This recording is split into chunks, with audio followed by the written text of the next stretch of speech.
Senhor. Ageu, capítulo 2, versos 1 a 9.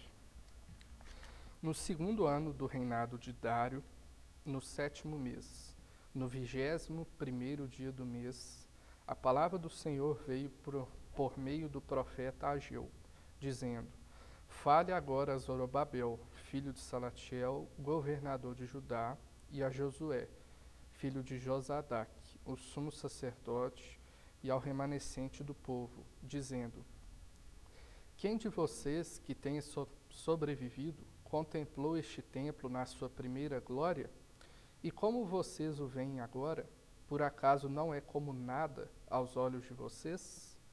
Mas agora o Senhor diz: Seja forte, Zorobabel, seja forte, Josué, filho de Josadaque, o sumo sacerdote. E vocês, todo o resto, todo o povo da terra, sejam fortes, diz o Senhor, e trabalhem, porque eu estou com vocês, diz o Senhor dos Exércitos, segundo a aliança que fiz com vocês quando saíram do Egito. O meu espírito habita no meio de vocês. Não tenham medo, pois assim diz o Senhor dos Exércitos. Daqui a pouco, mais uma vez, eu farei tremer o céu, a terra, o mar e a terra seca.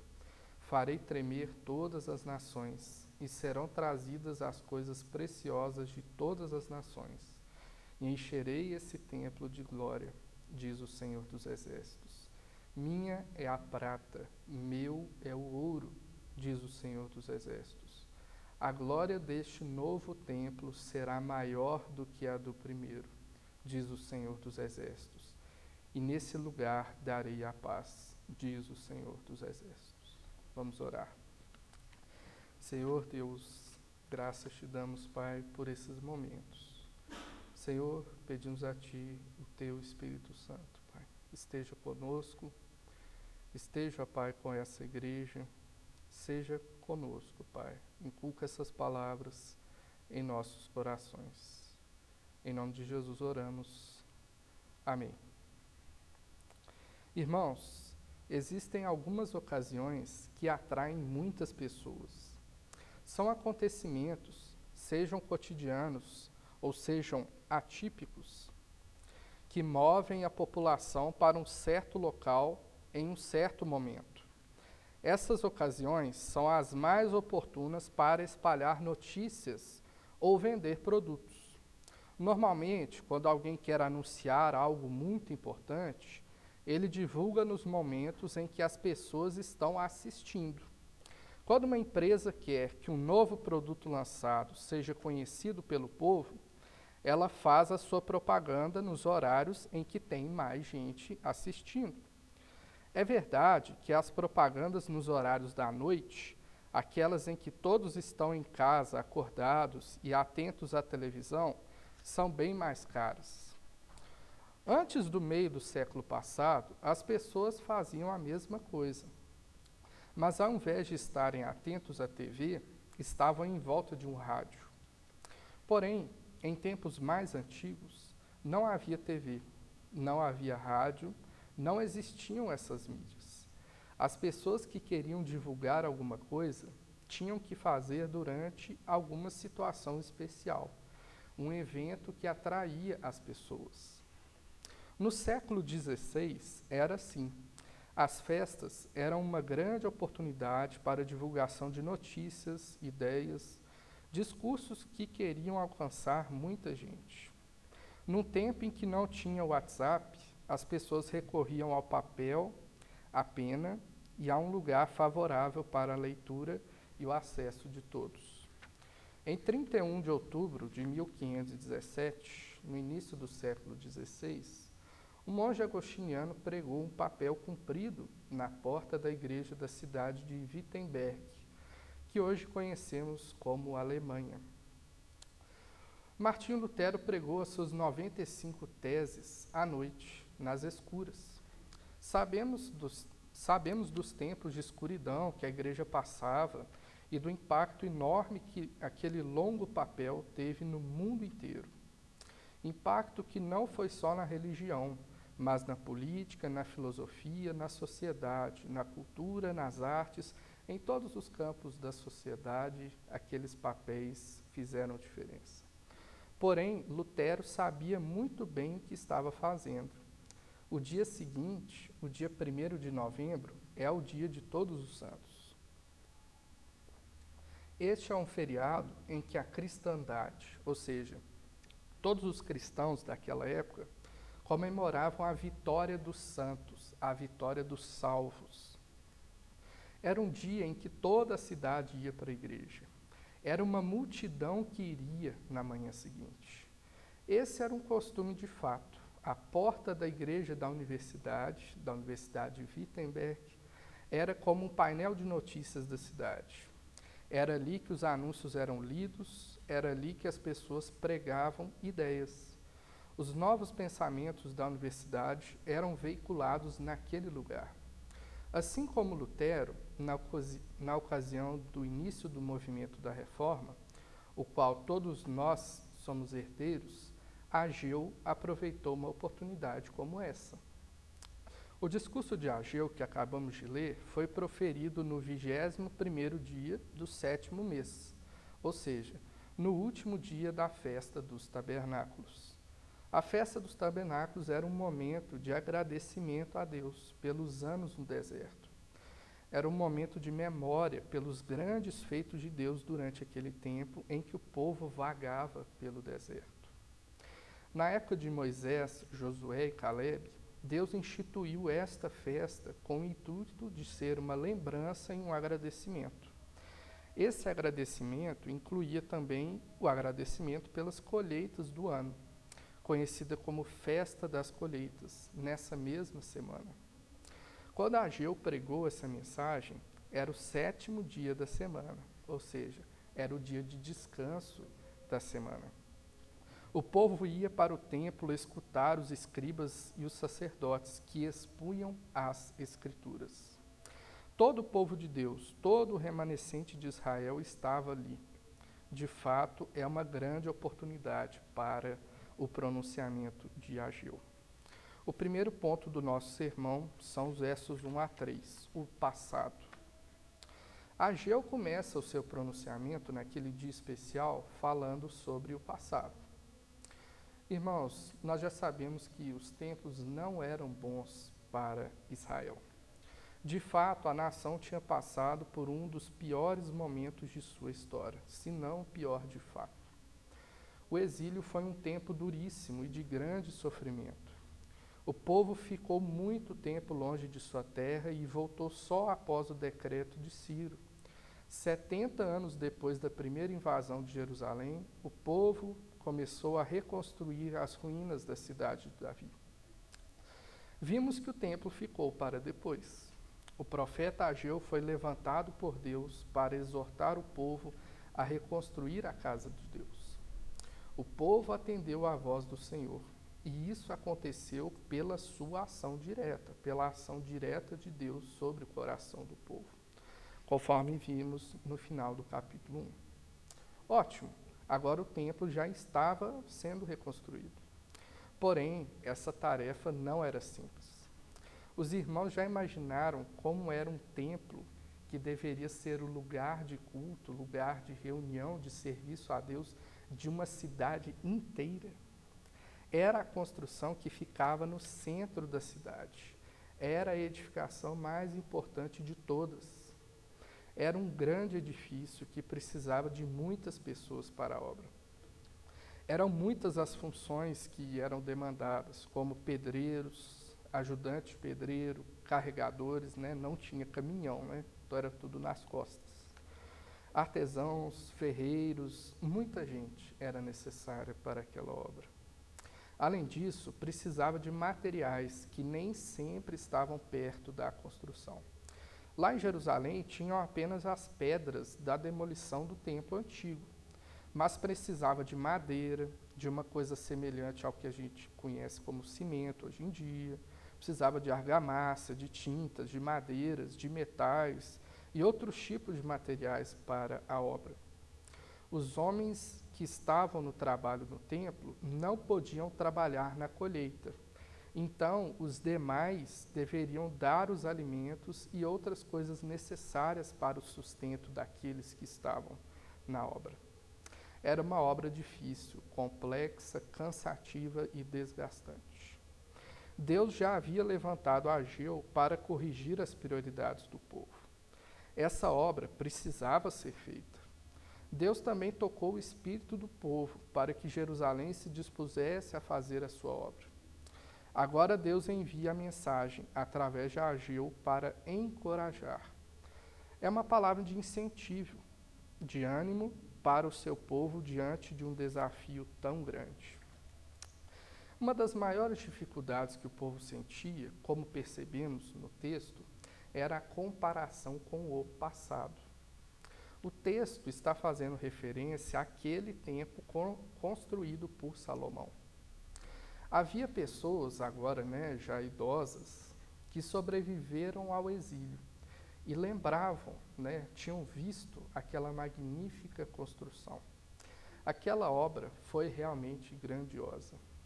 Além da riqueza das esculturas, das pinturas e de todo tipo de arte do primeiro templo, tudo o que tinha alguma função nas cerimônias era revestido de ouro. Salomão revestiu o altar inteiro dentro do oráculo, os 2 querubins da arca, o chão da casa, as portas do Santo dos Santos e seus ornamentos e detalhes de ouro. Os detalhes dos querubins e as palmeiras que ficavam nas paredes, cobriu de ouro amoldado na madeira entalhada. O altar e a mesa sobre os quais ficavam os pães da proposição eram revestidos de ouro puro. Os 10 candelabros eram de ouro puro, com as flores. As lâmpadas e as tenazes eram de ouro. As taças, os espevitadores, as bacias, as colheres e os incensários eram de ouro puro. As dobradiças das portas, sim, todas elas eram de ouro puro. A varanda que ficava em frente da construção, cerca de 9 metros de largura por 54 de altura, foi revestida de ouro puro por dentro. A casa brilhava por fora por causa das pedras preciosas colocadas por fora. Todos os pregos utilizados dentro das câmaras internas superiores eram de ouro e cada um pesava cerca de meio quilo. No total, foram utilizados, segundo o livro de Reis, 20.412 quilos de ouro puro para a construção do Templo de Salomão. Sim, 20 toneladas e meia de ouro puro. A grama do ouro hoje vale cerca de R$310. Logo, essa construção teria gastado cerca de 6 bilhões e 325 milhões de reais só com ouro. Veja que a gente não está contando aqui com a enorme quantidade de bronze que foi utilizada, com a imensa logística que foi necessária para trazer as toras de madeira do Líbano, de mais de 800 quilômetros de distância. Só em ouro, a construção de Salomão gastou 6 bilhões e 325 milhões de reais. A riqueza do primeiro templo era realmente impressionante, inimaginável e impensável para nós hoje. E veja bem, nós temos as nossas casas, nós temos televisão, nós temos celular, a gente paga as nossas contas, nós pegamos ônibus, temos nossos carros, às vezes a gente viaja, Essa construção original é imaginável para nós. Imagina para aquele povo, para aqueles israelitas. O povo tinha acabado de sair de um exílio. Eram cativos em uma terra distante. Eles vieram com o que conseguiram conquistar lá para voltar para um monte de entulho queimado, que era Jerusalém. Eles não tinham dinheiro. Aliás, eles poderiam até ter algum dinheiro, mas estava muito, muito, mas muito longe dos 6 bilhões de reais da construção antiga. Porém, meus irmãos, ainda existiam pessoas que eram testemunhas dessa antiga construção. Sim, eram idosos que foram para o exílio jovens, que sobreviveram e agora haviam retornado para as ruínas daquela que era a capital da nação de Israel. Essas pessoas, inevitavelmente, se lamentavam muito pela situação atual das coisas. Veja que não é pessimismo, é um fato inevitável. O templo que estava sendo construído era muito inferior ao antigo. Era quase incomparável, era como um Fusca 63 comparado com um avião novo. Era como o campo de várzea da creche ou do bola de fogo comparado com o Mineirão. Em comparação com o templo antigo, aquilo que estava sendo construído era um barraco. E o nosso segundo ponto é o presente, os versos 4 a 5. No presente, o resultado dessa comparação, o resultado daquela construção, não estava bom aos olhos do povo por dois motivos. Objetivamente, o prédio em construção foi decepcionante. Subjetivamente, essa disparidade provocou fadiga e desânimo. A comparação da construção antiga com a nova gerava a decepção de ver que, mesmo com todos os esforços daquele povo, não conseguia fazer nada igual ao que Salomão fez. Isso, por sua vez, gerava um desânimo. Para que trabalhar se o templo novo está tão inferior ao templo antigo? Apesar dessa triste e pesada comparação, a mensagem do Senhor era de incentivo. Sim, todo esse esforço valeria a pena, porque eu estou com vocês, diz o Senhor dos Exércitos. Versículo 4. Mesmo com o resultado decepcionante e inferior que estava a obra, Deus estava com o remanescente fiel que ouviu a sua voz. O versículo 5 faz uma afirmação alentadora para o povo. Deus seria fiel segundo a aliança que eu fiz com vocês quando saíram do Egito. Temos que entender que o povo de Deus ainda era povo de Deus. A linhagem da promessa continuava. Um dos maiores momentos de perigo para o povo de Deus, até aquele momento, talvez tenha sido o exílio. Nas invasões de Nabucodonosor, muitos foram mortos. Nas viagens, muitos não aguentaram e ficaram nas areias do deserto. Mas o remanescente fiel de Deus sobreviveu e estava ali, de volta a Jerusalém. E Deus estava dizendo: eu sou com vocês, tende ânimo, meu espírito habita no meio de vocês. O verbo habitar, no original em hebraico, é uma ação contínua, ou seja, é uma ação que acontece no passado, no presente e no futuro. Deus está com o seu povo.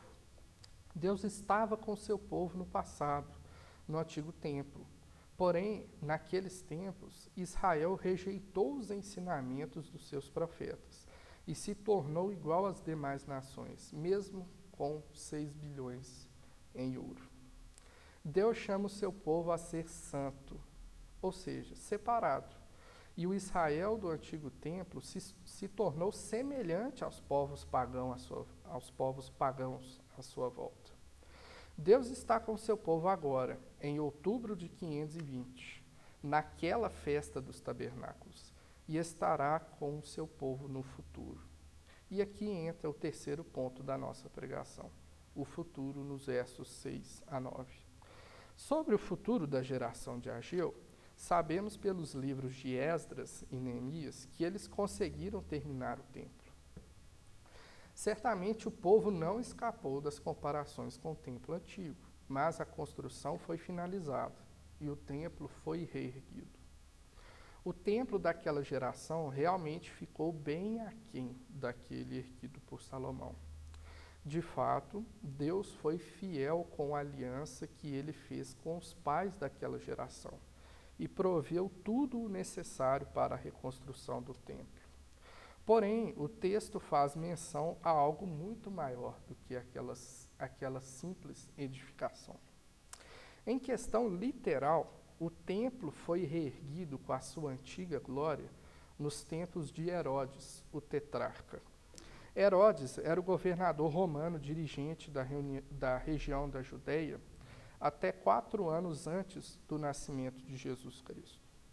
Aquele governo investiu muito dinheiro para que os judeus pudessem ter uma casa mais ou menos similar àquela antiga. Aquela edificação demorou 46 anos para ser construída. Se alguém, depois da pandemia, quiser ir lá em Jerusalém, poderá tocar numa das paredes laterais desse templo de Herodes. A profecia de Ageu se cumpriu literalmente ali, com um grande investimento para a construção de um novo templo. Mas a profecia de Ageu não diz respeito a isso somente. Obviamente, quando o versículo 6 diz: daqui a pouco, mais uma vez, eu farei tremer o céu, a terra, o mar e a terra seca, Deus está dizendo que algo muito grandioso estava chegando. Claro, por mais gloriosa que for uma construção, ela não conseguirá abalar o céu e a terra. Sobre a expressão temporal no verso 6, a tradução mais literal, contemporaneizando para a nossa época, seria: esperem só mais um pouquinho. Literalmente, a profecia do versículo 9 foi cumprida em Herodes, mas ela se cumpriu perfeitamente quando o próprio Deus do templo veio àquela construção. E ele é muito maior do que o lugar. Herodes, de fato, investiu uma grande soma de dinheiro no novo templo, que era o lugar que daria boas-vindas àquele que era maior do que o templo. Daqui a pouquinho, realmente, Deus iria encher o seu templo de glória de forma incomparável. Daqui a pouquinho, os céus iriam tremer diante de tamanha majestade, de tamanho poder. Daqui a pouquinho, Deus faria tremer todas as nações diante de seu ungido. Daqui a pouquinho, o Filho de Deus nasceria de uma virgem. Daqui a pouquinho, os anjos viriam louvar o Senhor Todo-Poderoso em forma humana, nascido em berço de palha. Daqui a pouquinho, o Filho de Deus anunciaria que o reino de Deus chegou. Daqui a pouquinho, o mesmo Estado que patrocinou o novo templo iria crucificar o Deus do templo. Daqui a pouquinho, Jesus morreria pelos pecados de seu povo, pelos pecados meus e seus, mas ressuscitaria ao terceiro dia. Agora, hoje, Deus reina sobre todas as nações com seu cetro de ferro. Todas as nações, todos os povos, todas as raças, todas as tribos são abaladas pelo Evangelho de Jesus Cristo. A glória desse novo templo será maior que a do primeiro. Quantas vezes maior, irmãos? Quanto vale uma vida? Vale mais do que qualquer coisa. Quanto você daria pela sua vida? Com certeza, a vida vale mais do que os 6 bilhões e 325 milhões de ouro do templo antigo. Vale infinitamente mais do que isso. Vale muito mais do que isso. Os irmãos lembram de quando Jesus conversava com seus discípulos acerca do templo de Herodes? Sim, esse novo templo. Ele disse: vocês estão vendo todas essas coisas? Em verdade vos digo que não ficará aqui pedra sobre pedra que não seja derrubada. Porém, aquele que era muito maior que o templo disse: destruam esse santuário e em 3 dias eu o levantarei. As profecias de Jesus se cumpriram. O novo templo de Herodes foi destruído em 70 depois de Cristo pelos próprios exércitos romanos que construíram aquele templo. Também seu corpo foi destruído em uma cruz, mas esse sim foi reconstruído em 3 dias. Jesus Cristo, aquele que é muito maior que o templo, morreu pela minha e sua vida. Morreu, mas ressuscitou. E agora a glória do novo templo será maior que a do primeiro. Conclusão, irmãos. O profeta Ageu veio trazer uma mensagem de ânimo para o povo de Deus. A reconstrução do templo estava muito aquém daquilo que todos imaginavam. Comparações com o passado aumentavam o desânimo, mas Deus promete estar com o povo no presente. No futuro, a glória do templo seria infinitamente maior que a do antigo. Algumas aplicações. Realmente a situação do remanescente de Israel era difícil, mas Deus tinha planos muito maiores para o templo do Senhor. Os tempos passado, presente e futuro são plenamente aplicáveis a nós hoje. Nossa primeira aplicação é essa. Somos povo de Deus. Ele fez uma aliança conosco. Irmãos, podemos olhar para o passado e vermos como Deus estava presente com o seu povo. Nos tempos dos patriarcas, como Deus agia naqueles tempos. Lembre daquela época que Deus estava no Egito. Como Deus moveu todas as coisas para libertar o seu povo daquela injustiça. Lembre-se do juízo do exílio, porque Deus disciplina aquele quem ama. Lembre-se do tempo de Ageu, em que Deus abençoou aquela geração e o templo foi reconstruído. Lembre-se que no tempo do Novo Testamento, em que Deus sustentava o crescimento da sua igreja. Talvez, quando comparamos esse passado com o presente, temos a sensação de desânimo. Quando comparamos esse passado com 2021, nós temos essa sensação de desânimo, de estar sós, porque nós não vemos Deus agindo como agia, diretamente, extraordinariamente, espetacularmente, como nos tempos de Ageu.